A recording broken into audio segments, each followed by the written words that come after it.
ঘন কুয়াশার জেরে দুটি গাড়ির মুখোমুখি সংঘর্ষে আহত 4। ঘটনাটি ঘটেছে বারুইপুর থানার অন্তর্গত কাটাখাল এলাকার বুধবার ভোরে। আহত ব্যক্তি শুভজিৎ দে বলে, বুধবার ভোরে ফুলতলা থেকে 3 চাকার গাড়িতে মুরগি নিয়ে চাম্পাটির দিকে যাচ্ছিল।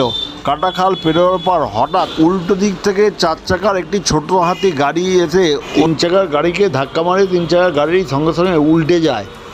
এই ঘটনায় 4 জন আহত হয়। স্থানীয় বাসিন্দারা সঙ্গে সঙ্গে তাদেরকে নিয়ে বারুইপুর মহকুমা হাসপাতালে আসে।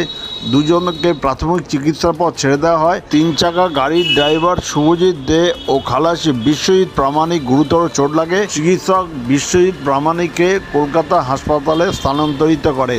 বারুইপুর থানায় খবর গেলে বারুইপুর থানার পুলিশ 4 চাকার গাড়িকে উদ্ধার করে নিয়ে যায়। এই খবর আপনারা দেখছেন একমাত্র খবর 48 ঘন্টার পর্দায়।